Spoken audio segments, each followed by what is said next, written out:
আজকে চলে যাব গুরদাসপুর উপজেলায়। প্রথমে উপজেলার মেন গেট দিয়ে আমরা উপজেলার ভিতরে প্রবেশ করব। আসসালামু আলাইকুম, সবাই কেমন আছেন? আশা করি সবাই ভালো আছেন। আজকে বিকেল ঠিক 3টার দিকে উপজেলার ভিতরে ঘোরাঘুরি করার উদ্দেশ্যে চলে গিয়েছিলাম, কারণ গুরদাসপুর উপজেলার ভিতরে অনেক কিছু সৌন্দর্য বৃদ্ধি করা হয়েছে, সেগুলোই আমরা আজকে ঘুরে ঘুরে দেখব এবং সেই ভিডিওগুলো আপনাদের সাথে শেয়ার করব। প্রথমে দেখাবো আমি আপনাদের উপজেলা প্রশাসনিক ভবনটা। উপজেলা প্রশাসনিক ভবনটা মাশাআল্লাহ অনেক সুন্দর। এর আগে কিন্তু এত সুন্দর ছিল না উপজেলা প্রশাসনিক ভবনটা।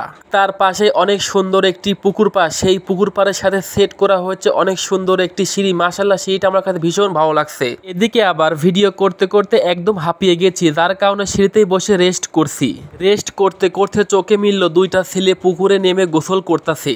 পরে আমি তাদেরকে বললাম যে পরন্ত বিকেলে তোমরা কেন পুকুরে নেমে গোসল করতেছো? সে আমাকে বলল, ভাই আমি তো আপনাকে চিনি, বাট গোসল করতেছি কেন? হালকা হালকা গোসল করতেছি আর হালকা হালকা মাছ ধরতেছি। তারা নাকি স্কুল শেষ করে প্রতিদিনই এই পুকুর পাড়ে আসে গোসল করতে, কারণ তাদের এই পুকুর পাড়ে গোসল করতে নাকি ভীষণ ভালো লাগে। যে আপনারা দেখতেই পাচ্ছেন কিছু ছোট ছোট চিংড়ি মাছ ধরে আনছে, সেই মাছগুলি আমাকে দেখাচ্ছে।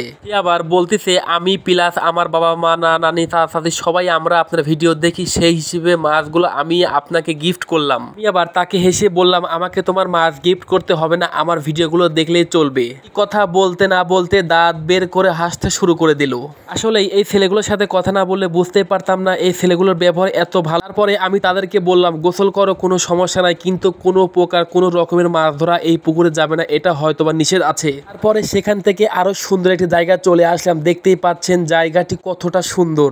এরকম জায়গা দেখলে মনটা একদম ভরে যায়। এই যে আবার দেখতে পাচ্ছেন ছেলেগুলোর কাণ্ড, নতুন বালু ফেলছে মাত্র সেই বালুর উপরে নাচানাচি ও লাফালাফি শুরু করে দিল। ঠিক সেখান থেকে চলে আসলাম আরো একটি সুন্দর জায়গায়। বসার বেশ কয়েকটা প্লেস আছে যেখানে আপনি বসে থেকে সময় কাটাতে পারবেন। আর আমিও চলে গিয়েছিলাম পরন্ত বিকেলে, সেই সময় হালকা হালকা বৃষ্টি হচ্ছিল, সময়টা দারুণ ছিল। যাই হোক গাইজ, আজকের মতো ব্লগটি এই পর্যন্ত, আবার অন্য কোনো ব্লগে দেখা হচ্ছে। পর্যন্ত সবাই ভালো থাকবেন, সুস্থ থাকবেন। ধন্যবাদ, বাই বাই, আসসালামু আলাইকুম, খোদা।